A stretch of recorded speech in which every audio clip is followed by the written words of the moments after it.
नमस्कार, आप देख रहे हैं राजधानी लाइव और आपके साथ मैं हूं निशा रौतेला। तो चलिए राजधानी लाइव की शुरुआत करते हैं राजधानी की इस बड़ी खबर के साथ। तो आपको बता दें कि आम आदमी पार्टी ने दिल्ली में भाजपा शासित एमसीडी द्वारा हाउस टैक्स दुगना करने के विरोध में रविवार को भाजपा कार्यालय पर विरोध प्रदर्शन किया।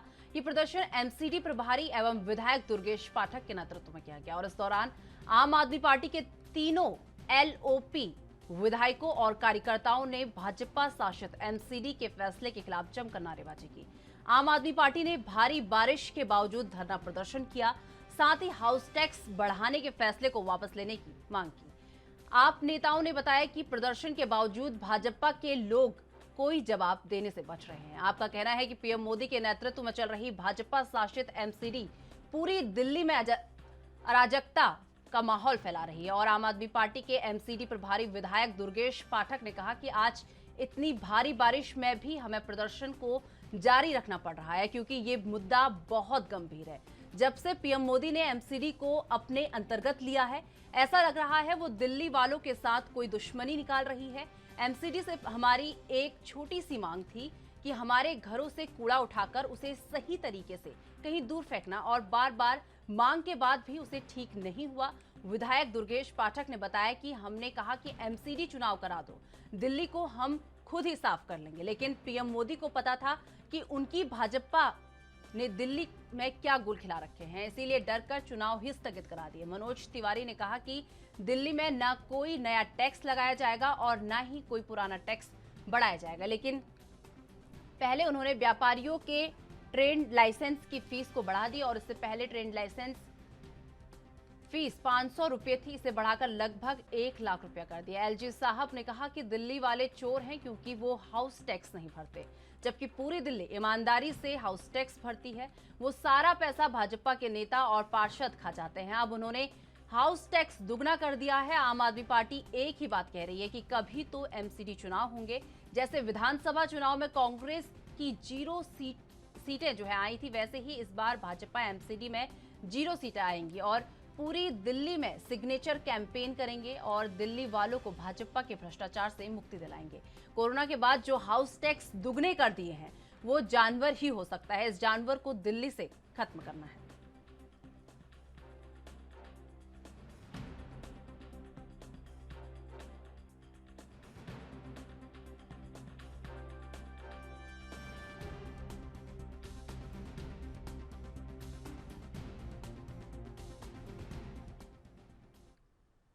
तो इस खबर पर अधिक जानकारी के लिए हमारे साथ हमारे संवाददाता राजीव तिवारी हमारे साथ जुड़ चुके हैं। राजीव, जिस तरीके से बात की जाए, हाउस टैक्स जो है बढ़ा दिया गया है, जिसके बाद आम आदमी पार्टी के जो कार्यकर्ता हैं उन्होंने बीजेपी कार्यालय का घेराव किया और वहां पर जमकर प्रदर्शन किया। क्या कुछ अपडेट अभी तक आपको मिल पा रहा है? देखिए, बिल्कुल सही कहा आपने। यहाँ पर बात करें जिस तरीके से निगम के द्वारा यानी कि एमसीडी के द्वारा हाउस टैक्स के अंदर वृद्धि की गई है, डबल कर दिया गया है। पहले ये कहा गया था कि जब मनोज तिवारी दिल्ली प्रदेश अध्यक्ष थे तो निगम के जो कार्रवाई है यानी कि निगम के द्वारा जो हाउस टैक्स है या फिर किसी भी प्रकार का जो टैक्स होगा वो नहीं बढ़ाया जाएगा, ना ही डबल किया जाएगा। मगर यहाँ पर जिस तरीके से लगातार कहीं ना कहीं यह भी जानकारी मिल पा रही है कि निगम के द्वारा जो हाउस टैक्स जमा किया जा रहा है वो कहीं ना कहीं अपनी अपनी जेबों में भरा जा रहा है। मगर यहाँ पर जिस तरीके से कल दुर्गेश पाठक ने कहते हैं आम आदमी पार्टी के कार्यालय से लेकर भाजपा मुख्यालय तक प्रदर्शन करने की जो अनुमति थी वो दिल्ली पुलिस की तरफ से जरूर नहीं मिली थी, मगर प्रदर्शन जरूर किया गया था। और ये भी कहा गया था कि प्रदर्शन के माध्यम से दुर्गेश पाठक के द्वारा के जिस तरीके से निगम जो भ्रष्टाचार कर रही है, और केंद्र सरकार ने कहा था कि जब निगम केंद्र सरकार के अंडर में आ जाएगा तो इसमें भ्रष्टाचार नहीं होगा। जो दिल्ली सरकार उनको पैसा नहीं देती है वो पैसा जो है वो केंद्र सरकार देगी, मगर केंद्र सरकार के द्वारा जो अभी भी कर्मचारियों को जो पैसा मिलना चाहिए था वो नहीं मिलता है, और जिसकी वजह से कई कर्मचारी जो है वो परेशान है। और इसी को लेकर जिस तरीके से हाउस टैक्स बढ़ाया गया और उसको लेकर कहीं ना कहीं हाउस टैक्स जो है वो दुगना कर दिया गया है, उससे कहीं ना कहीं आम जनता की जो कमर है वो टूटती हुई नजर आ रही है, क्योंकि महंगाई के दौर के अंदर हाउस टैक्स जमा करना एक बहुत ज्यादा मुश्किल समस्या हो जाती है। और दूसरा, जब हाउस टैक्स बढ़ा दिया जाता है तो और ज्यादा दिक्कतें आती है आम जनता को। मगर यहाँ पर दिल्ली सरकार की बात करें तो दिल्ली सरकार कहती है कि निगम के अंदर जो चुनाव होने चाहिए थे वो जानबूझ कर टाल दिए गए हैं, क्योंकि भाजपा को लगता है कि निगम जो है वो निगम के अंदर वो अब की बार नहीं आ पाएंगे और कहीं ना कहीं उनकी 0 सीट होगी। मगर यहाँ पर जिस तरीके से बात करें कह सकते हैं दिल्ली सरकार की, तो दिल्ली सरकार बार बार चाहती है कि निगम के अंदर जो चुनाव है वो जल्दी से जल्दी कराए जाए, ताकि निगम की जो कार्रवाई है या फिर निगम के जो अधिकारी हैं या फिर निगम के पार्षद जो अभी तक बर्खास्त है उनको लेकर कहीं ना कहीं अब दूसरे निगम पार्षद आए और दूसरे जो कार्रवाई है यानी कि जिसकी भी सरकार आएगी वो इसको संभाले। मगर अभी तक जो केंद्र सरकार की तरफ से ये कोशिश की जा रही थी वो कोशिश जो है वो नाकाबी साबित होती नजर आ रही है और लगातार कहीं ना कहीं आम आदमी पार्टी जो है वो दिल्ली भाजपा को घेरती हुई नजर आ रही है। मैं यहाँ पर बात करें जिस तरीके से टैक्स बढ़ाया गया है उससे जो जरूर परेशानियां बनती हुई नजर आ रही है और जो निगम कर्मचारियों की जो अभी तक सैलरी नहीं मिल रही थी, चाहे वो सफाई कर्मचारी हो या फिर कहे लाइब्रेरी कर्मचारी हो, जिनकी सैलरी अभी तक रुकी पड़ी है 18 महीने से या फिर 19 महीने से, उनको भी कहीं ना कहीं सैलरी मिलती हुई नजर आएगी। मगर देखना होगा इस लड़ाई के अंदर जो कर्मचारी है उसको कब तक फायदा हो पाएगा या फिर जो उनकी सैलरी रुकी हुई है, फंड रुका हुआ है, वो कब तक मिल पाएगा। जी राजीव, जिस तरीके से बात की जाए, जिस तरीके से हाउस टैक्स है वो बढ़ा दिया गया है, इसके बाद जो आम आदमी पार्टी के तमाम कार्यकर्ता जो है उन्होंने अपनी अपनी प्रतिक्रियाएं दी हैं। किन किन कार्यकर्ताओं ने क्या क्या प्रतिक्रियाएं अपनी इस हाउस टैक्स को बढ़ाने को लेकर दी हैं? देखिए बिल्कुल सही कहा आपने। यहाँ पर बात करें निगम के द्वारा जिस तरीके से हाउस टैक्स के अंदर डबल कर दिया गया है उससे कहीं ना कहीं परेशानियां जरूर जनता की बनती हुई नजर आ रही है। दिल्ली जो आम आदमी पार्टी है वो कहीं ना कहीं इसकी आवाज उठाती नजर आ रही है और लगातार पिछले कुछ दिनों से हाउस टैक्स को लेकर कहीं ना कहीं भाजपा को घेरने की कोशिश की जा रही थी। ये भी कहा जा रहा था कि हाउस टैक्स जो है वो जो पैसा जो जनता दे रही है वो जो भाजपा के नेता है वो अपनी अपनी जेबों में भर रहे हैं, क्योंकि निगम पार्षद जो है वो अपनी जेब भरने का काम कर रहे हैं और जो अधिकारी हैं या फिर मेयर है वो अपनी जेब भरने का काम कर रहे हैं। मगर यहाँ पर भाजपा की तरफ से बार बार कहा जा रहा है कि ये केंद्र सरकार के खाते में पैसे जा रहे हैं, ना कि भाजपा के किसी नेता के पास में आ रहे हैं। मगर यहाँ पर बात करें जिस तरीके से आरोप प्रत्यारोप की, तो आरोप प्रत्यारोप जरूर देखने को मिल रहा है, मगर कहीं ना कहीं जो जनता जो टैक्स अपनी गाड़ी कमाई का जो टैक्स है वो कहीं ना कहीं जब सरकार के पास जमा करती है, क्योंकि अब वो हाउस टैक्स के रूप में हो या किसी और टैक्स के रूप में हो, वो कहीं ना कहीं सरकार तक जाता है और सरकार कहीं ना कहीं उसको और विकास कार्य के अंदर लगाती है। मगर जब हाउस टैक्स जब दुगना कर दिया गया है और वो ये भी कहा जा रहा है कि वो अपनी अपनी जेबों में भर रहे हैं, तो उससे सरकार को कोई फायदा नहीं होने वाला, सरकार को सिर्फ नुकसान ही होने वाला है। मगर इसी को लेकर कहीं ना कहीं दिल्ली सरकार भी चाहती है कि जल्दी से जल्दी निगम के चुनाव करवाए जाए और निगम के चुनाव के द्वारा कहीं ना कहीं जो भी सरकार आएगी, जो भी सत्ता आएगी, वो इसको संभालेगी, ताकि जो उसकी कमियां हैं, चाहे वो कर्मचारियों की कमी फंड को लेकर हो, सैलरी को लेकर हो या फिर कहे हाउस टैक्स को लेकर हो, तमाम परेशानियों की जो निवारण है वो फिर सरकार करेगी जो भी निगम के अंदर आएगी। मगर अभी तक चुनाव के लिए कोई भी प्रतिक्रिया नहीं अपनाई जा रही है और इसी को लेकर दिल्ली सरकार जो है वो सुप्रीम कोर्ट का दरवाजा भी खटखटाती नजर आ रही है। जी राजीव, जिस तरीके से बात की जाए, आम आदमी पार्टी लगातार एमसीडी चुनाव कराने की मांग कर रही है, लेकिन क्यों आखिर केंद्र सरकार द्वारा ये चुनाव क्यों नहीं कराए जा रहे? क्या इसके पीछे का मुख्य कारण हो सकता है?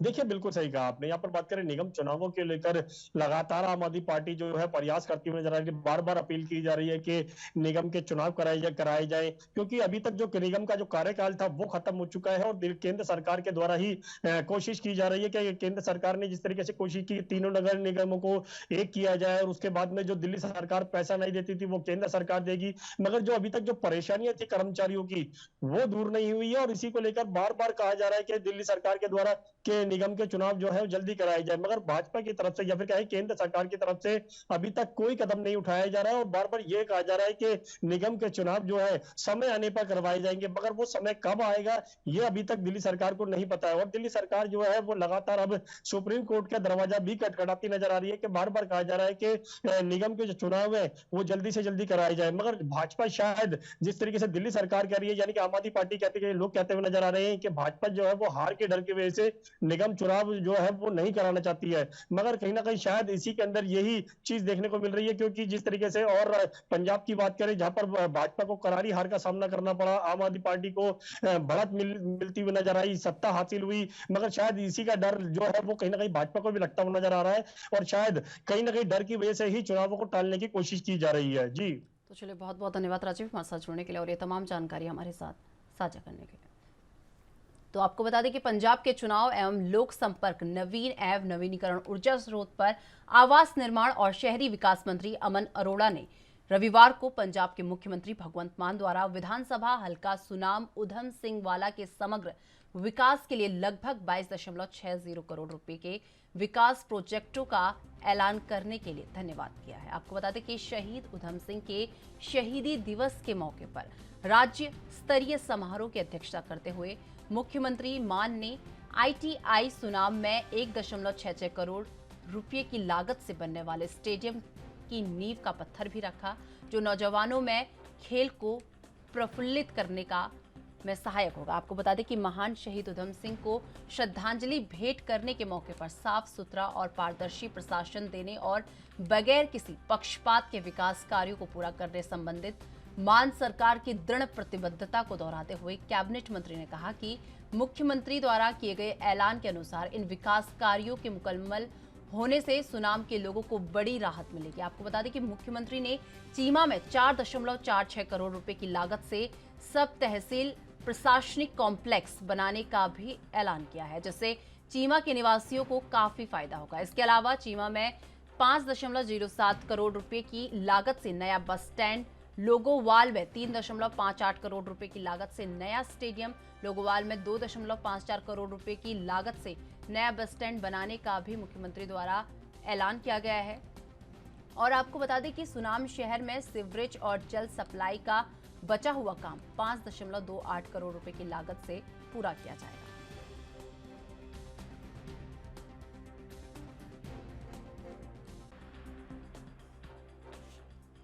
तो आपको बता दें कि पंजाब के सूचना एवं लोक संपर्क नवीन और नवीनीकरण ऊर्जा स्रोत और आवास निर्माण और शहरी विकास मंत्री अमन अरोड़ा ने रविवार को पंजाब के मुख्यमंत्री भगवंत मान के द्वारा विधानसभा हल्का सुनाम विधान उधम सिंह वाला के समग्र विकास के लिए लगभग 22.60 करोड़ रुपए के विकास प्रोजेक्टों का ऐलान के लिए जो उनका है धन्यवाद किया है। और इसी के साथ आपको बता दें कि शहीद उधम सिंह के शहीदी दिवस के मौके पर राज्य स्तरीय समारोह की अध्यक्षता करते हुए मुख्यमंत्री भगवंत मान ने ITI सुनाम में 1.66 करोड़ रुपए की लागत से बनने वाले स्टेडियम की नींव का पत्थर भी रखा है, जो नौजवानों में खेल को प्रफुल्लित करने में सहायक होगा। आपको बता दें कि मान शहीद उधम सिंह को श्रद्धांजलि भेंट करने के मौके पर साफ सुथरा और पारदर्शी प्रशासन देने और बगैर किसी पक्षपात के विकास कार्यों को पूरा करने संबंधित मान सरकार की दृढ़ प्रतिबद्धता को दोहराते हुए कैबिनेट मंत्री ने कहा कि मुख्यमंत्री द्वारा किए गए ऐलानों के अनुसार इन विकास कार्यों के मुकम्मल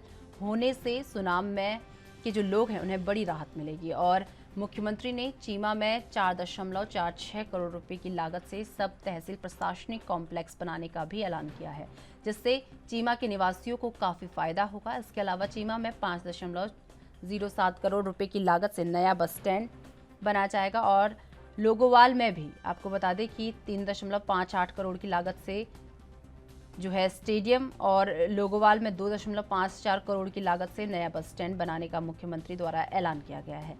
सुनाम शहर में सीवरेज और जल सप्लाई का बचा हुआ काम 5.28 करोड़ रुपए की लागत से पूरा किया जाएगा। तो कल बहुत बड़े बड़े ऐलान जो है CM भगवंत मान द्वारा किए गए हैं और जिससे जनता को एक बड़ी राहत मिलती हुई नजर आ रही है।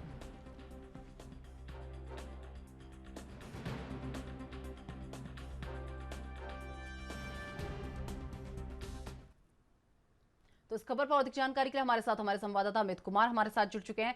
अमित, कल जो है CM भगवंत मान ने बड़े बड़े ऐलान किए हैं, तो क्या कुछ बड़े ऐलान CM भगवंत मान ने किए हैं वहां की जनता को राहत पहुंचाने के लिए? हाँ, देखिए सीधे तौर पे बात करें तो सनाम सीधे तौर पे पंजाब के कैबिनेट मिनिस्टर अमन अरोड़ा के खुद का हल्का है, लगातार वो यहाँ से जीतते आए हैं और सबसे बड़े मार्जिन से यहीं से जीता है। सबसे ज्यादा वोट लेने वाले विधायक भी अमन अरोड़ा थे, वो भी सनाम से जीते थे। तो यहाँ से लोगों की एक्सपेक्टेशन बहुत ज्यादा है आम आदमी पार्टी से, क्योंकि लगातार मौका दिया जा रहा है अमन अरोड़ा को और आम आदमी पार्टी से जो एक्सपेक्टेशन है उस चीज को ऊपर अगर हम कहते हैं मोहर लगाते हुए खुद मुख्यमंत्री भगवंत मान नजर आए। सीवरेज के जो पेंडिंग प्रोजेक्ट है उनके ऊपर अगर उन्होंने मोहर लगा दी है कि वो जल्दी पूरा किया जाएगा। एक बस स्टैंड की डिमांड लंबे समय चल रही थी, उसको लेकर भी सहमति बन चुकी है, प्रोजेक्ट भी जल्दी ही क्लियर कर दिया जाएगा। तो ये कुछ दो मेजर अगर हम कहें इश्यूज थे लोगों को, उसको लेकर हम कह सकते हैं मुख्यमंत्री भगवंत मान ने कल मोहर लगा दी और इससे लोगों में बहुत ज्यादा उत्साह है, क्योंकि लंबे समय से डिमांड चल रही थी इन चीजों की, पर किसी न किसी कारण से जो सारे प्रोजेक्ट है वो पेंडिंग चल रहे थे। तो फाइनली हम कह सकते हैं कि इनके ऊपर अब मोहर लग चुकी है। जी। हमें जिस तरीके से बात की जाए, इन ऐलान के बाद जो है अमन अरोड़ा ने सीएम भगवंत मान का भी धन्यवाद किया है। तो धन्यवाद करते हुए क्या कुछ अमन अरोड़ा द्वारा कहा गया है?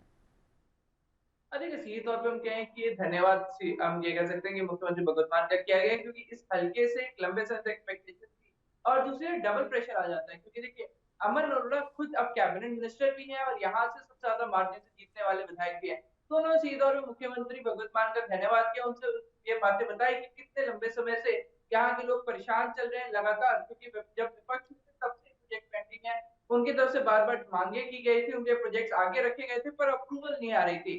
पर अब जब खुद आम आदमी पार्टी की सरकार आई है, खुद मुख्यमंत्री भगवत मान ने अब इन सभी प्रोजेक्ट्स के इनॉग्रेशन के लिए उनके की सहमति जता दी है, तो लोगों में बहुत ज्यादा खुशी है और खास तौर पे खुद अमन अरोड़ा ने उनका इन सभी प्रोजेक्ट्स के लिए धन्यवाद किया और वो चाहते हैं कि जो बाकी छोटे-छोटे और प्रोजेक्ट्स हैं, उसके लिए भी जल्दी सारी मंजूरी दे दी जाए ताकि जल्द से जल्द सनाम का विकास वो और तेजी से कर सकें। जिस तरीके से एक बड़ी घोषणा करके लोगों को बड़ी राहत यहाँ पर मिली है, तो इससे लोगों को क्या-क्या सुविधाएं अब उपलब्ध होंगी?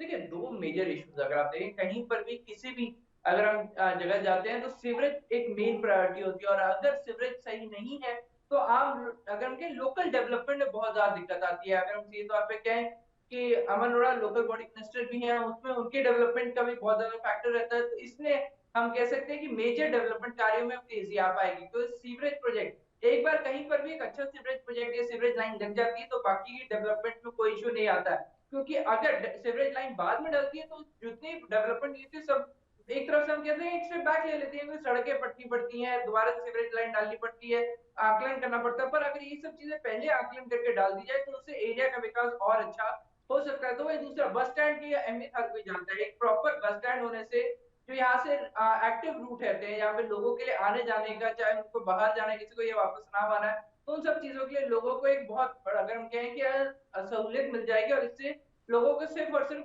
गम के एक फायदा ही होगा। जी। तो चलिए, बहुत-बहुत धन्यवाद अमित हमारे साथ जुड़ने के लिए और ये तमाम जानकारी हमारे साथ साझा करने के लिए। तो चलिए, फिलहाल वक्त हो चुका है एक छोटे से ब्रेक का। ब्रेक के बाद फौरन हाजिर होते हैं।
ब्रेक के बाद फिर से आपका स्वागत है। रुक कर लेते हैं अपनी अगली खबर का। महाराष्ट्र में शिवसेना के सांसद संजय राउत को ईडी ने 9.5 घंटे की पूछताछ के बाद फिलहाल हिरासत में ले लिया है। आपको बता दें कि संजय राउत के बंगले पर रविवार सुबह 7 बजे ईडी के अधिकारी पहुंचे थे। दरअसल पात्राचौल भूमि घोटाला मामले में 2 बार बुलाने पर भी संजय राउत ईडी के सामने पेश नहीं हुए थे, जिसके बाद पूछताछ के लिए ईडी की टीम आज सुबह उनके घर पर पहुंची है। आपको बता दें कि ईडी की टीम ने करीब 5 घंटे तक घोटाले से जुड़े दस्तावेज खंगाले। इस दौरान अधिकारियों द्वारा संजय राउत के कई दस्तावेजों की मांगे गए और आपको बता दें जिसकी एक चेकलिस्ट भी उन्हें सौंप दी गई है। वहीं संजय राउत के वकील भी ईडी के अधिकारियों के साथ बातचीत करते हुए नजर आए। आपको बता दें कि टीम ने इस मामले में 3 स्थानों पर सर्च किया है और इन तीनों में से एक राउत का घर भी है। और वहीं इस कार्रवाई को लेकर संजय राउत ने ट्वीट कर आरोप लगाया है कि उनके खिलाफ झूठे सबूत पेश कर झूठी कार्रवाई की जा रही है। संजय राउत की तरफ से ट्वीट कर लिखा गया है कि झूठी कार्रवाई, झूठा सबूत, मैं शिवसेना नहीं छोड़ूंगा, मैं मर भी जाऊंगा तो समर्पण नहीं करूंगा। जय महाराष्ट्र और शिवसेना की लड़ाई जारी रहेगी। इतना ही नहीं, शिवसेना नेता की तरफ से पार्टी का चिन्ह भी ट्वीट किया गया, जिसके साथ उन्होंने लिखा कि फिर भी शिवसेना नहीं छोड़ेंगे। वहीं बीजेपी नेता किरीट सौम्या ने ईडी की कार्रवाई पर ट्वीट करते हुए संजय राउत पर निशाना साधा है। आपको बता दें, उन्होंने लिखा कि संजय पांडे के बाद घोटालेबाज जो है संजय राउत अब ईडी की गिरफ्त में है। नवाब मलिक के पड़ोसी बनेंगे और संजय राउत हिसाब तो देना ही पड़ेगा। उद्धव ठाकरे ने कहा कि सुबह से संजय राउत के घर पर आकर ईडी के मेहमान बैठे हुए हैं।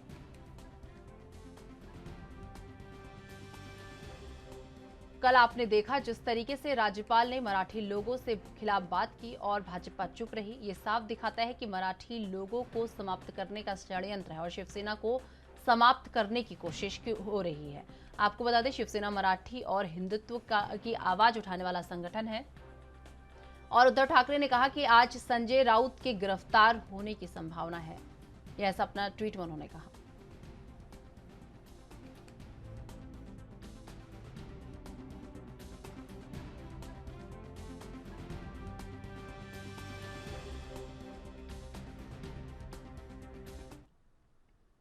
तो इस खबर पर अधिक जानकारी के लिए हमारे साथ हमारे संवाददाता सत्य प्रकाश सोनी हमारे साथ जुड़ चुके हैं।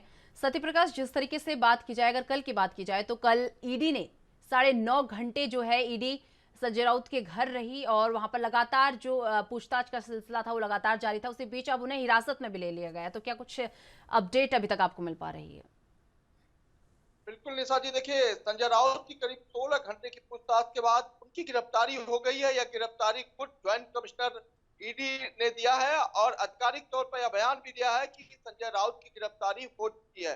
आज उन्हें 11:30 बजे पीएमएलए कोर्ट में पेश किया जाएगा। लेकिन संजय राउत जब अपने घर से निकले तो अपनी कार से निकले। इस दौरान उन्होंने अपने गले में भगवा झंडा लहराते हुए लोगों को यह बताते हुए और जय महाराष्ट्र का नारा लगाते हुए ईडी दफ्तर पहुंचे और ईडी दफ्तर में 5 बजे से लेकर रात को 12 बजे तक उनसे पूछताछ की गई। इसके बाद उनकी गिरफ्तारी की गई। जानकारी यह भी है संजय राउत के घर से 11.5 लाख रुपए कैश भी जब्त किए गए हैं। फिलहाल इस पूरे मामले में संजय राउत के घर से पात्राचाल से संबंधित कोई भी दस्तावेज नहीं मिला है। लेकिन संजय राउत के भाई राउत ने सीधे तौर पर आरोप लगाया है कि ईडी ने जो गिरफ्तारी की है वह गलत तरीके से की है। निशा जी, सत्य प्रकाश, जिस तरीके से अभी आपने कहा कि आज उन्हें कोर्ट में भी पेश किया जाएगा, उनकी पेशी आज कोर्ट में भी होनी है, तो क्या कुछ अहम रह सकता है आज?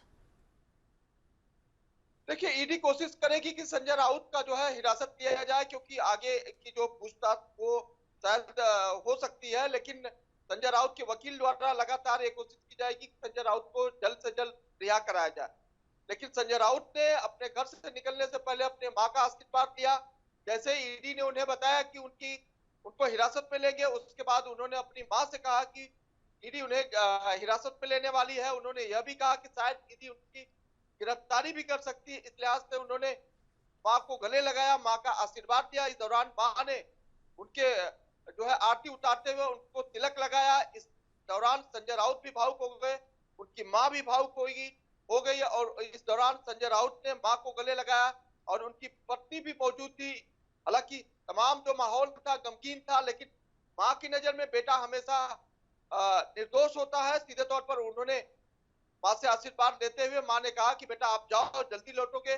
तो तमाम चीजें जो है संजय राउत के साथ कल घटी है।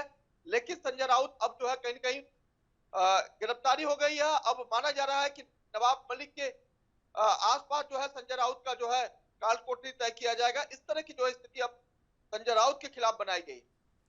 इसी बीच ईडी ने यह भी आरोप लगाया कि जो संजय राउत है वो जांच में सहयोग नहीं कर रहे हैं।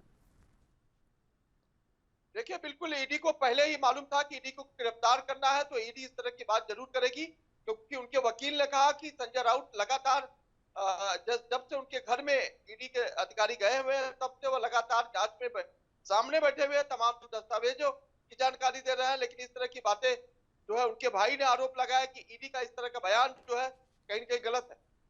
तो चलिए, बहुत बहुत धन्यवाद सत्यप्रकाश हमारे साथ जुड़ने के लिए और ये तमाम जानकारी हमारे साथ साझा करने के लिए। तो आपको बता दें कि उत्तर प्रदेश के सरकारी स्कूलों में पढ़ने वाले छात्र छात्राओं को 1200 रुपये देने की मंजूरी मिल गई है और योगी सरकार के इस फैसले से लगभग 1 करोड़ 90 लाख छात्रों को फायदा होगा। यूपी के मुख्यमंत्री योगी आदित्यनाथ की अध्यक्षता में कैबिनेट बैठक में 9 प्रस्तावों को मंजूरी मिली है और बेसिक शिक्षा विभाग ने स्कूली बच्चों को डायरेक्ट बेनिफिट ट्रांसफर के माध्यम से 1200 रुपये की धनराशि दी जाएगी।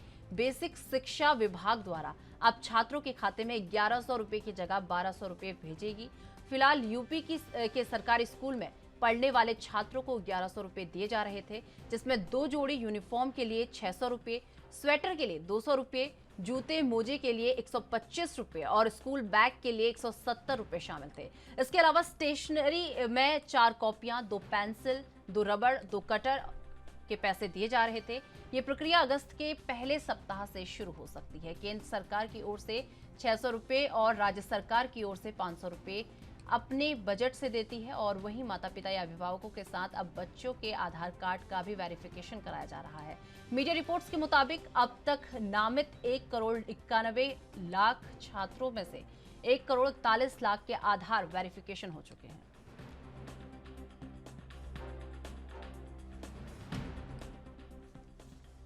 आपको बता दें कि प्रदेश के सरकारी स्कूलों में पढ़ने वाले छात्र छात्राओं को 1200 रुपये देने की मंजूरी मिल गई है और सरकार के इस फैसले से लगभग 1 करोड़ 90 लाख छात्रों को फायदा मिला।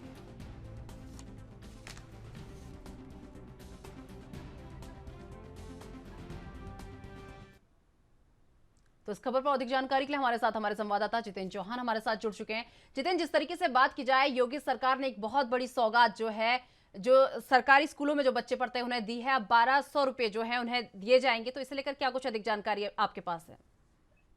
देखिए, बिल्कुल सरकार ने जो सरकारी स्कूलों में जो बच्चे पढ़ते हैं उनके अभिभावकों को बच्चों को तोहफा देने का काम किया है और कहीं ना कहीं अब बच्चों के जो अभिभावक है उनके खाते में 1200 रुपए सीधे डीबीटी के माध्यम से उत्तर प्रदेश के मुख्यमंत्री योगी आदित्यनाथ आज लखनऊ के इंदिरा गांधी प्रतिष्ठान में जो कार्यक्रम होना है बेसिक शिक्षा विभाग का, उसमें मुख्यमंत्री शामिल होंगे और डीबीटी के माध्यम से जो किस्त है वो कहीं ना कहीं आज मुख्यमंत्री योगी आदित्यनाथ ट्रांसफर करने का काम करेंगे। 1 करोड़ से भी ज्यादा जो बच्चे हैं उनको ये बच्चे लाभान्वित होंगे और इस 1200 रुपए के माध्यम से आप जो जूते मोजे स्कूल ड्रेस और जो बैग आदि पेंसिल किताब जो आते थे उन सब को कहीं ना कहीं खुद अभिभावक ले सकेंगे। और ये जरूर कहा जा सकता है कि कैबिनेट में फैसला लिया गया है और इससे पहले सरकार 1100 रुपए देती थी बच्चों को, जिससे बच्चे स्कूल ड्रेस आदि सब ले लेते थे। और ये किया क्यों किया गया, इसका साफ मकसद है क्योंकि अक्सर ही देखने को मिलता था कि जिनको ठेका दिया जाता था, जिन बच्चों को स्कूल ड्रेस का जिन ठेकेदारों को दिया जाता था, स्कूल बैग वितरित करने का दिया जाता था, उसमें घोटाले के साथ साथ देरी भी होती थी और क्वालिटी का भी कहीं ना कहीं बहुत फर्क आता था। और जिसको देखते हुए सरकार ने एक अहम फैसला लिया और सरकार ने खुद कमान अपने हाथों में ले उत्तर प्रदेश के मुख्यमंत्री योगी आदित्यनाथ सरकार ने, और सरकार ने अब सीधे अभिभावकों के खातों में पैसा ट्रांसफर करेगा, जिससे अभिभावक अपनी पसंद के स्कूल बैग, बच्चों के किताबें हैं, पेंसिल है, जूते मोजे आदि सब खुद खरीद सकते हैं। जितेंद्र, जिस तरीके से बात की जाए, अगर कैबिनेट बैठक की बात कर ले तो कैबिनेट बैठक में कल जो है 9 प्रस्तावों को मंजूरी मिली है, तो कौन कौन से 9 प्रस्ताव है जिन्हें मंजूरी मिली है? देखिए, उसमें बेसिक शिक्षा का कई अहम प्रस्ताव है और साफ तौर पे कहा जा सकता है बेसिक शिक्षा विभाग जो स्कूल के बच्चों को जो देने का काम किया गया था, बच्चों को मोजा, पेंसिल और स्कूल बैग वो कहीं ना कहीं मुख्यमंत्री योगी आदित्यनाथ सरकार फैसला लिया और साफ तौर पे कहा जा सकता है कि उसमें भी कई विकास से जुड़े जो मुद्दे थे जो कैबिनेट के थे उनको कहीं ना कहीं फैसला देने जो उसमें मुहर लगाने का काम किया। तो सबसे महत्वपूर्ण यूं कही जा सकता है कि उत्तर प्रदेश सरकार ने सबसे बड़े बच्चों को तोहफे के साथ साथ राहत देने का अभिभावकों को काम किया, क्योंकि स्कूल में अक्सर ये खबरें चलती थी कि स्कूल बैग टाइम पर नहीं पहुंचे, स्कूल ड्रेसेस नहीं पहुंची। तो ऐसे तमाम कल कैबिनेट में 9 मुद्दे थे, जिसमें ये एक बेसिक शिक्षा विभाग का अहम मुद्दा था। आज मुख्यमंत्री योगी आदित्यनाथ लखनऊ के इंदिरा गांधी प्रतिष्ठान में लगभग 11 बजे कार्यक्रम है और 11 बजे मुख्यमंत्री पहुंचेंगे, बेसिक शिक्षा मंत्री होंगी और जो शिक्षा मंत्री है वो कहीं ना कहीं मौजूद रहेंगे राज्य मंत्री समेत। तो बड़ा कार्यक्रम है और सीधे जो अब अभिभावकों के खाते में बच्चों के स्कूल बैग, ड्रेस और जूते मोजे के पैसे सरकारी बच्चों को जाएंगे। जितिन, जिस तरीके से बात कर लें, जिस तरीके से यूपी सरकार ने एक बड़ा तोहफा बच्चों को यहाँ पर दिया है, कहीं ना कहीं अभिभावकों को भी इससे राहत, बहुत बड़ी राहत हम कह सकते हैं कि इससे मिली है। तो इसी बीच जो अभिभावक हैं और बच्चे हैं, उनका क्या क्या रिएक्शन सामने आ रहा है इस बड़े तोहफे को लेकर? देखिए, बिल्कुल अभिभावकों की साफ तौर पे एक राहत भरी खबर है, लेकिन अभिभावकों का हम हमेशा इस बात के लिए पहले भी कहा था कि 1200 रुपए जो सरकार देती है वो थोड़ी सी इनको आज की महंगाई के हिसाब से जरूर कम नजर आ रहे हैं, लेकिन उतने ही पैसे में खरीदारी करना, क्योंकि उच्चतम क्वालिटी का अगर कोई चीज लेनी है और ज्यादा समय तक चलती है, कहीं ना कहीं महंगाई के चलते 1200 रुपए की संख्या जो पैसे हैं थोड़े से कम जरूर है, क्योंकि उससे कंप्लीट ड्रेस भी कह सकते हैं, स्कूल ड्रेस, जूते मोजे, पेंसिल और जो कॉपी किताब और बैग जो होते हैं, उससे कहीं ना कहीं चीजें जो थोड़ी सी महंगाई के चलते जरूर कम है। लेकिन सरकार का एक ये तोहफा जरूर कह सकता है, राहत भरा तोहफा है और इससे अभिभावकों और बच्चों को दोनों को ही राहत मिलने का काम होगा। अगर बात की जाए जो 1200 रुपए बच्चों को दिए जा रहे हैं, तो इसके लिए बच्चे किस तरीके से अप्लाई करेंगे? इन 1200 रुपए अगर उन्हें अपने खाते में चाहिए तो इसके लिए किस तरीके से, क्या प्रोसीजर होगा जिसके लिए ये अप्लाई कर सकते हैं? कैसे इस चीज के लिए अप्लाई किया जा सकता है? देखिए, सरकार सबसे पहले पैसा देने से पहले स्कूलों से वेरिफिकेशन मांगा है कि बच्चों का आधार कार्ड जमा किया जाए और आधार कार्ड में क्या सही बच्चों को पैसा जाएगा या नहीं जाएगा, उसका पूरा वेरिफिकेशन होगा और उसके बाद जो उनके अभिभावक हैं उनके बैंक खाते उसमें अटैच किए जाएंगे। बेसिक शिक्षा विभाग पूरा एक ब्यौरा लेगा, उन ब्यौरों के माध्यम से जो बच्चों के अभिभावक हैं उनके खातों में कहीं ना कहीं पैसा जाएगा और पैसे निकाल के अभिभावक अपने बच्चों को समय पर कॉपी किताब हो, चाहे वो बैग हो, चाहे जूते मोजे हो, पेंसिल हो, स्टेशनरी सामान हो, उन सबको कहीं ना कहीं थोड़ी सी राहत जरूर मिलेगी बच्चों को। सीएम योगी का इस पूरे मामले को लेकर क्या कुछ कहना है? जिस तरीके से एक बड़ा तोहफा उन्होंने दिया है, तो उनका कोई संदेश बच्चों के लिए, जिस तरीके से एक शिक्षा के लिए ये जो है, ये जो योजना निकाली गई, ये शिक्षा के लिए निकाली गई, तो एक छोटा सा संदेश कोई मुख्यमंत्री द्वारा बच्चों को दिया गया हो?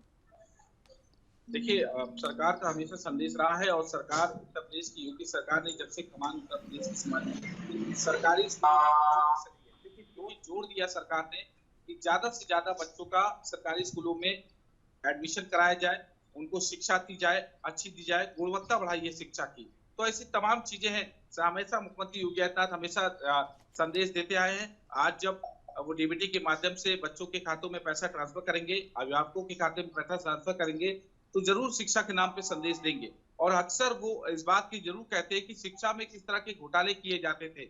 आज वो घोटाले जरूर कम हुए हैं, क्योंकि अब सीधा बैंक खातों में बच्चों के पैसा जा रहा है। किसी चीज की और किसी भी आधार पर ठेकेदारों की ठेकेदारी प्रथा जो धीरे धीरे खत्म हो रही है और सरकार आत्मनिर्भर कहीं ना कहीं जरूर बनाने का काम कर रही है। तो चलिए, बहुत बहुत धन्यवाद जितेंद्र हमारे साथ जुड़ने के लिए और ये तमाम जानकारी हमारे साथ साझा करने के लिए। तो आपको बता दें कि हिमाचल में मॉनसून में जमकर बारिश हो रही है और बीते 24 घंटे के दौरान प्रदेश के अधिकतर हिस्सों में बारिश हुई है। आपको बता दें कि रविवार को सुबह से ही शिमला शहर में जमकर बारिश हुई। शहर पूरी तरह से धुंध के आगोश में सिमट गया। धुंध के चलते विजिबिलिटी जो है काफी कम रही और शिमला के अलावा प्रदेश के कई हिस्सों में बारिश का कहर भी देखने को मिला और बारिश जो है कहर बनकर बरसी।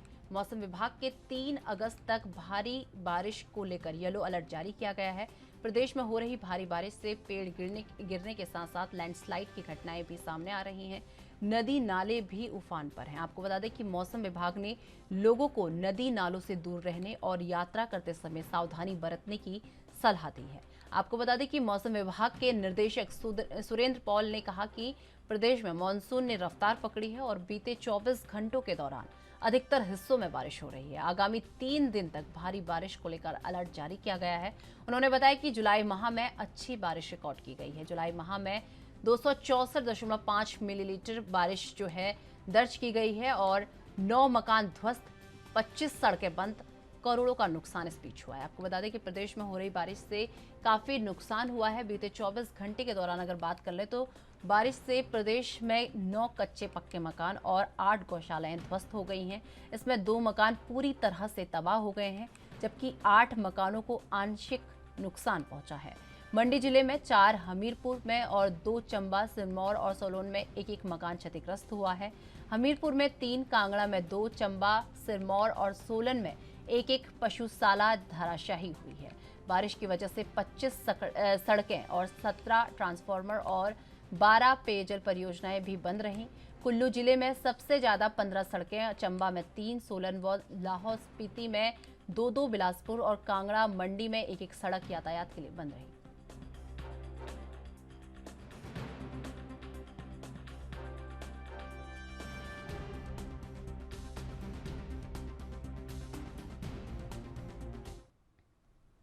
तो इस खबर पर अधिक जानकारी के लिए हमारे साथ हमारी ब्यूरो चीफ हिमाचल से टीना ठाकुर जी हमारे साथ जुड़ चुकी है। टीना जी, जिस तरीके से बात की जाए, मानसून सीजन आ चुका है, लगातार बारिश का कहर जो है हिमाचल में देखने को मिल रहा है। लगातार एक रफ्तार सी मानसून ने वहां पर पकड़ ली है। तो इस बीच हिमाचल में कल किन किन हिस्सों में बारिश हुई है, एक बार कल को लेकर मौसम के कल को लेकर पूरी अपडेट एक बार। जी देखिए, जो हिमाचल के अधिकांश हिस्से हैं उनमें रुक रुक कर काफी दिनों से बारिश जारी है। भारी बारिश यहाँ पर हो रही है। यहाँ पे कांगड़ा, मंडी, मतलब अगर हम 12 जिलों की बात करें, 12 के 12 जिलों में कल बारिश हुई है। और इसके अलावा लाहौल स्पीति में हल्के बर्फ के पाए भी गिरे, जिस कारण आज आप शिमला में महसूस करेंगे और हिमाचल में महसूस करेंगे तापमान में भी हल्की गिरावट आई है। तो आप देखेंगे कि हिमाचल में रुक रुक के बारिश का सिलसिला जारी है और ये जो बारिश है ये कहर बरपा रही है। अभी तक कई पेयजल परियोजनाएं जो है वो ठप है, कई सड़कें यहाँ पर बंद हुई हैं। इसके अलावा भूस्खलन, बादल फटना, ऐसी ऐसी घटनाओं से कई भारी जो जानमाल का नुकसान है हिमाचल को झेलना पड़ा है।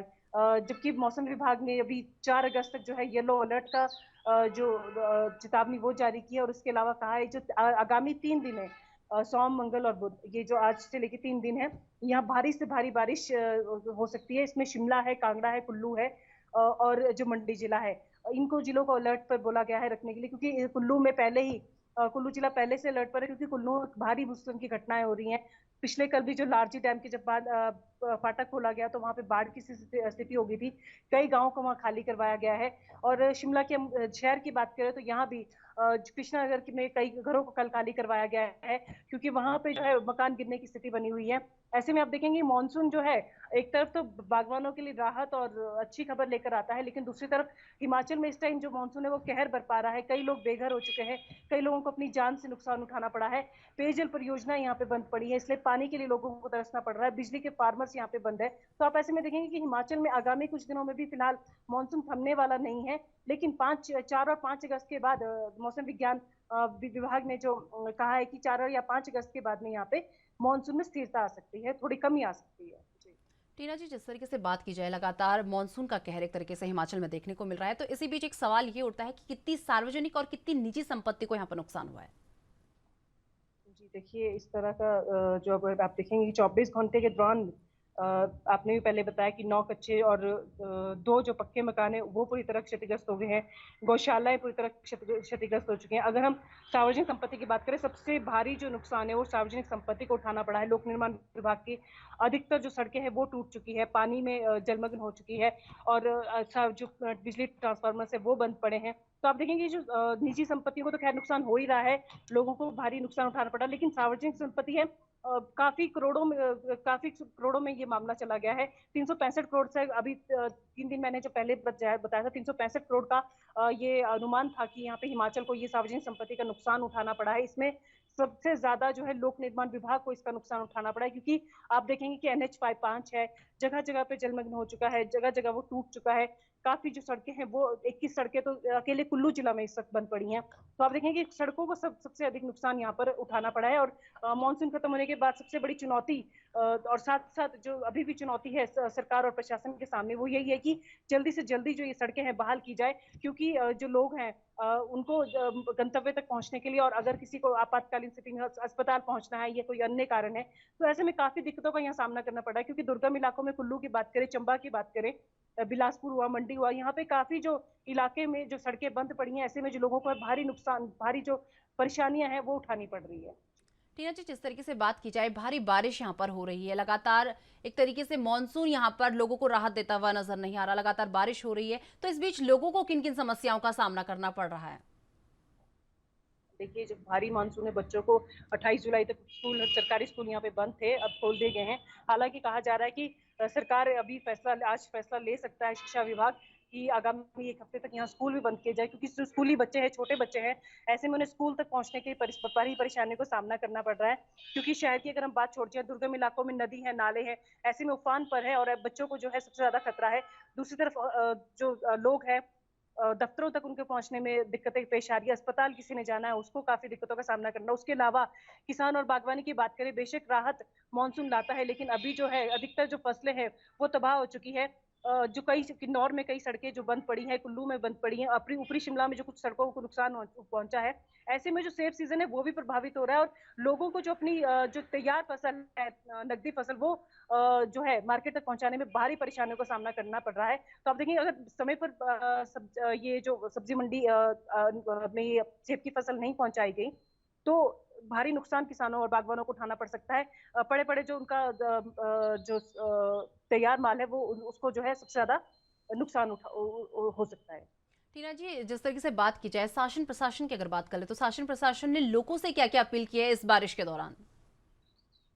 जी, देखिए, शासन और प्रशासन ने पिछले कल भी जो एडवाइजरी जारी की थी, कुल्लू है, मनाली है, और जो भी आपके नदियों के साथ लगते इलाके हैं, चाहे चंबा में हुआ, चाहे आपका किन्नौर में हुआ, सतलुज के साथ रामपुर जिला हुआ, लोगों को कहा गया है कि नदियों किनारे ना जाएं। जो नदी नाले जो आपको लगता है बहुत उनकी जो रफ्तार नहीं रहती है, पानी कम रहता है, लेकिन मानसून में बहुत अधिक जो मात्रा है, पानी की मात्रा बहुत बढ़ जाती है ऐसे नदी नालों में, उससे दूर रहा जाए।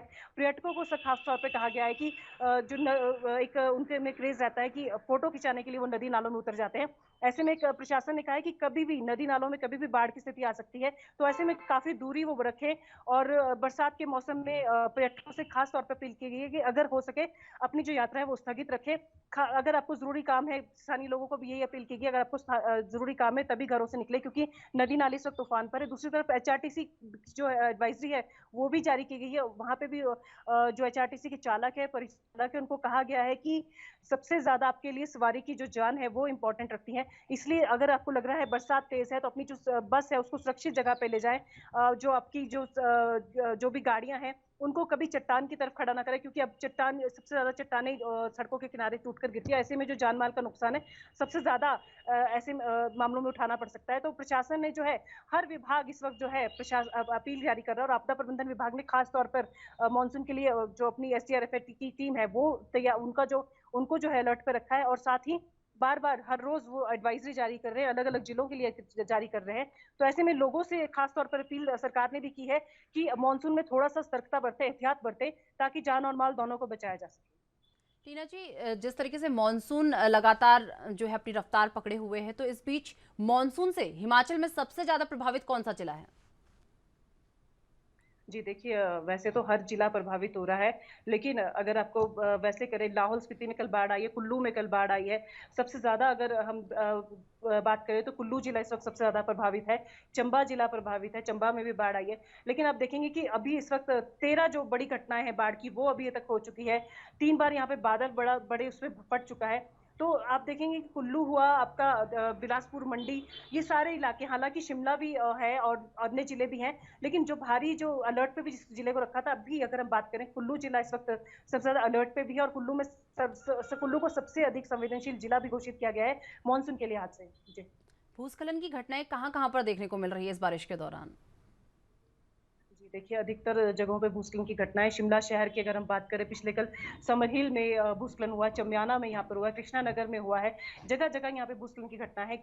जिलों की बात करें हम, कुल्लू में लगातार भूस्खलन की घटनाएं हो रही हैं, किन्नौर में हुई हैं, और रामपुर में पिछले कल 12-13 घंटे तक जो NH है वो प्रभावित रहा था। ये जो भूस्खलन की घटनाएं आप देखेंगे कि हर जिले में हो रही हैं। सड़कों किनारे सड़कें काफी संख्या में बंद है। चमियाना में 2 दिन हो गए हैं, सड़क बंद है। ऐसे में जो लोग हैं उन्होंने भी चेतावनी सरकार को दी है, प्रशासन को दी है कि अगर वो जल्द बहाल सड़क ना की गई तो आज वो है जो प्रदर्शन करेंगे, क्योंकि लोगों को लगातार जो है दिक्कतों का सामना करना पड़ रहा है।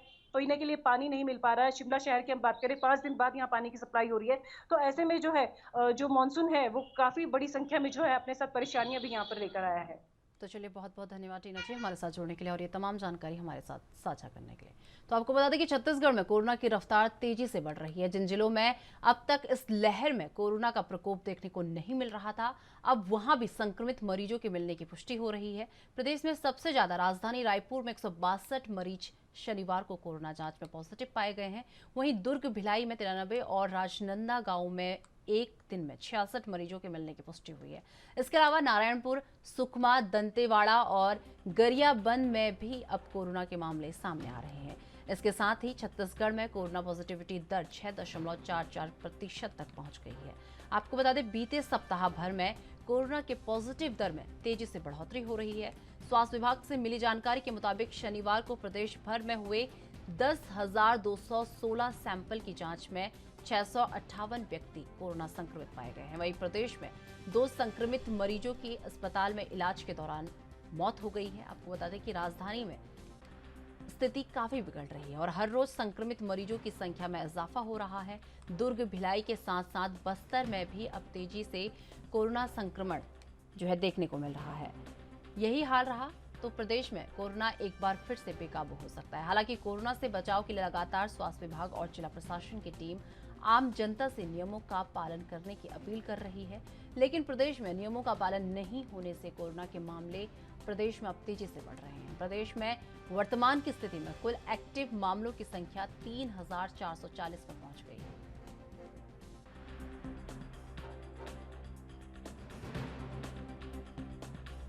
आपको बता दें कि एक बार फिर से कोरोना ने जो है छत्तीसगढ़ में रफ्तार पकड़ ली है और लगातार जो एक्टिव केसों का आंकड़ा है वो भी अब बढ़ता जा रहा है। आपको बता दें कि शनिवार को 2 लोगों की मौत कोरोना से हुई है, 2 लोगों ने दम तोड़ दिया है।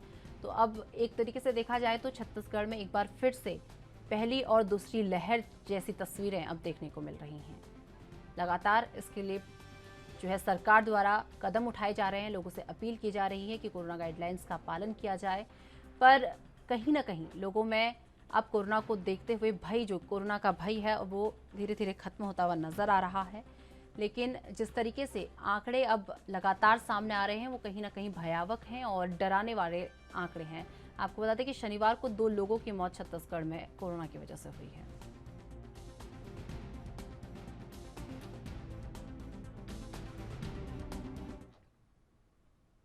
तो इस खबर पर अधिक जानकारी के लिए हमारे साथ हमारी ब्यूरो चीफ छत्तीसगढ़ से स्वाति कौशिक जी हमारे साथ जुड़ चुकी हैं। स्वाति जी, जिस तरीके से बात की जाए, लगातार कोरोना के आंकड़ों में इजाफा देखने को मिल रहा है, तो सबसे पहले तो प्रदेश में रोजाना कितने केस आ रहे हैं, कितनों की मौत हुई है, कितनी पॉजिटिविटी दर है, एक बार इसे लेकर पूरी अपडेट। निशा, देखिए अभी जो कोरोना की दरें हैं ये वाकई में डराने वाली जा रही हैं, क्योंकि डिस्चार्ज हो रहा है, लोग डिस्चार्ज हो रहे हैं, लोग पॉजिटिव हो रहे हैं, वो एक तरफ की बात है। लेकिन अभी इस वक्त जो आंकड़े आ रहे हैं वो पॉजिटिव दर अभी प्रदेश में पहुंच चुका है 7.30। ये बिल्कुल उस डरावनी तस्वीर की तरफ लेके जा रहा है, क्योंकि सरकार के पहले ही स्ट्रिक्ट निर्देश है कि अगर कहीं पे कभी भी छत्तीसगढ़ में पॉजिटिव रेट जो है वो कोरोना पेशेंट्स का रेट जो है वो 10% होता है तो वापस तस्वीर लॉकडाउन की तरफ बढ़ सकती है। अगर हम आज की बात करें तो आज पिछले 24 घंटों में 3015 सैंपल लिए गए हैं कोरोना के, जिसमें 220 नए मरीज मिले हैं और वहीं इलाज के बाद 203 लोग जो हैं वो डिस्चार्ज हो चुके हैं। तो वहीं अगर हम एक्टिव केसेस की बात करें तो 3457 ये जो आंकड़े हैं वो अभी एक्टिव केसेस के हैं। तो निशा, ये बिल्कुल एक बार जिस हिसाब से पॉजिटिव दर है, परसेंटेज जो हम देखें 7.30 जो है ये वापस वो डरावनी तस्वीर की तरफ ले जाता हुआ दिख रहा है। जी निशा। स्वाति जी, जिस तरीके से बात की जाए, लगातार कोरोना के आंकड़ों में इजाफा होता हुआ नजर आ रहा है, तो इस बीच सरकार द्वारा क्या क्या महत्वपूर्ण कदम उठाए जा रहे हैं कि वापस से वही स्थिति, वही तस्वीरें दोबारा देखने को ना मिले जिस तरीके से लॉकडाउन में देखने को मिली थी। तो इसे लेकर जिस तरीके से लगातार आंकड़ों में इजाफा हो रहा है, तो इसे लेकर सरकार द्वारा क्या क्या कदम यहाँ पर उठाए जा रहे हैं? देखिए, सरकार ने जो बूस्टर डोज की संख्या थी उसको बढ़ा दिया है। हाफ होने के पहले जो माफी चाहूंगी, जो फ्री हुआ है बूस्टर डोज, उसके पहले ही प्रदेश के आधे से ज्यादा जनसंख्या को बूस्टर डोज लग चुके थे।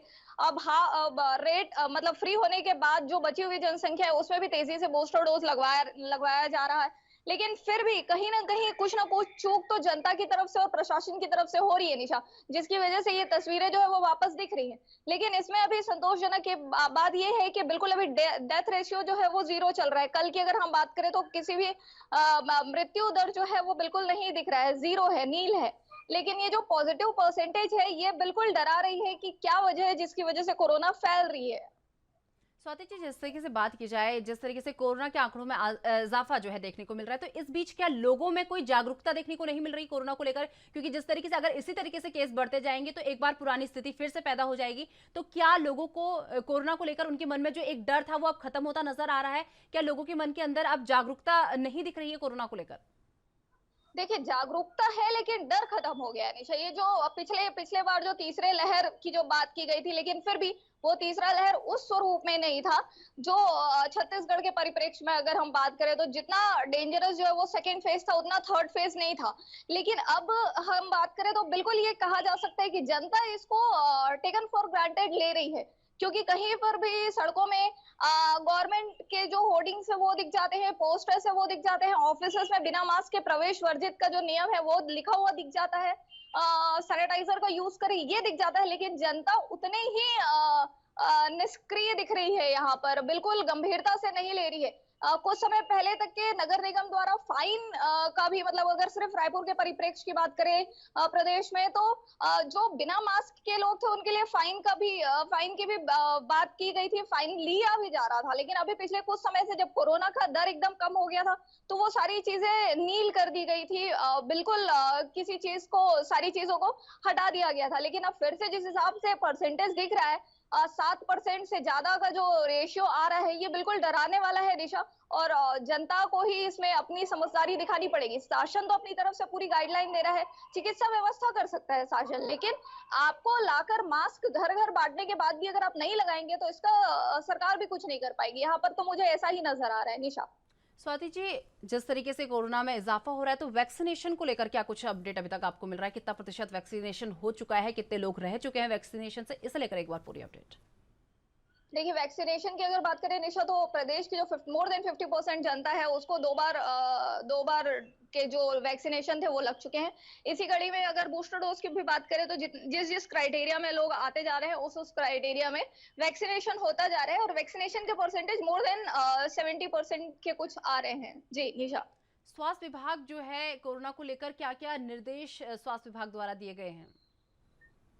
देखिए, स्वास्थ्य विभाग द्वारा दिए हुए निर्देशों में यही है कि अगर कोई संक्रमित है तो उनको कैसे प्रिकॉशंस बरतने हैं, कैसे डिस्टेंस बना के चलना है। वो जो जनरल पहली बार से जो प्रिकॉशनरी जो आदेश जारी किए गए हैं वो सभी आदेश अभी भी क्रियान्वयन में है सरकार के द्वारा, प्रशासन के द्वारा। और जो मोर्टेलिटी रेट नहीं आ रही है, मृत्यु दर नहीं आ रही है, शायद उसी का रिजल्ट है। और सरकार ये सारी चीजों पर तो अपनी कड़ाई जो है सख्ती वो बरतती हुई दिख रही है यहाँ पर। और जितने सिम्टम अगर हम बात करें कोरोना के पेशेंट्स की तो वो सारे नॉर्मल सिम्टम्स के साथ दिख रहे हैं निशा यहाँ पर। तो चलिए, बहुत बहुत धन्यवाद स्वाति जी हमारे साथ जुड़ने के लिए और ये तमाम जानकारी हमारे साथ साझा करने के लिए। तो आपको बता दें कि उत्तराखंड में कोरोना संक्रमण फिर से बढ़ने लगा है और रविवार को बीते 24 घंटे के भीतर प्रदेश में 224 नए संक्रमित मिले हैं, जबकि 132 मरीज ठीक हुए हैं। वहीं एक भी मरीज की मौत नहीं हुई है। सक्रिय मरीजों की संख्या भी लगातार बढ़ रही है। प्रदेश में फिलहाल 1645 कोरोना मरीजों का इलाज चल रहा है, जबकि शनिवार को प्रदेश में 1553 सक्रिय मरीज थे। स्वास्थ्य विभाग के मुताबिक शनिवार को 1215 सैंपलों की जांच रिपोर्ट नेगेटिव आई है और वहीं देहरादून जिले में सबसे ज्यादा 173, हरिद्वार में 8, नैनीताल में 6, अल्मोड़ा, पौड़ी और उधम सिंह नगर में 4, चमोली और रुद्रप्रयाग में 1 और चंपावत में 2, टिहरी में 3, उत्तरकाशी में 18 संक्रमित मरीज सामने आए हैं।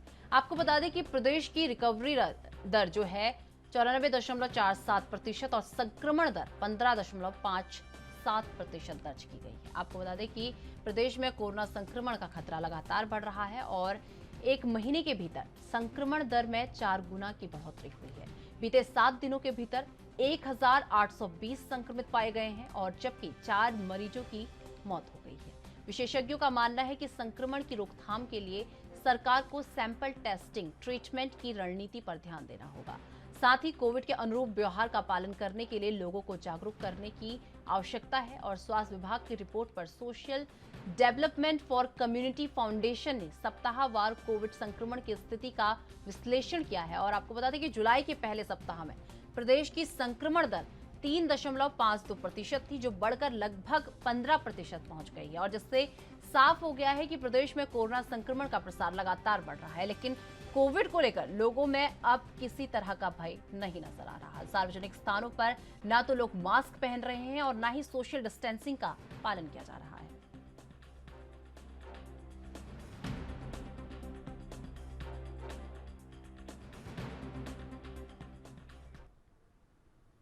तो इस खबर पर अधिक जानकारी के लिए हमारे साथ हमारे संवाददाता यशराज आनंद हमारे साथ जुड़ चुके हैं। यशराज, एक बार फिर से प्रदेश में कोरोना ने अपनी रफ्तार पकड़ ली है, तो इसी कड़ी में प्रदेश में रोजाना कितने केस आ रहे हैं, कितने लोगों की इससे मौत हुई है और कितनी पॉजिटिविटी दर जो है पाई गई है, एक बार इसे लेकर पूरी अपडेट। जी निशा, मैं बताना चाह रहा हूँ कि उत्तराखंड में कोरोना संक्रमण लगातार बढ़ते जा रहा है। इसके बढ़ने की बहुत वजह या तो कांवड़ यात्रा भी है, चार धाम यात्रा है और साथ ही साथ और सबसे बड़ी वजह जो माना जा रहा है कि लोग अब कोरोना की बीमारी को लेकर देख रहे हैं। उन्हें लगता है कि कोरोना समाप्त हो चुका है, इससे सोशल डिस्टेंसिंग का पालन वो नहीं कर रहे हैं, मास्क वो नहीं लगते हैं। लेकिन स्वास्थ्य विभाग की तरफ से बार बार चेतावनियां दी जा रही है जो अब मास्क लगाए। आज चाहे कोरोना संक्रमण बढ़ने की घंटे मरीज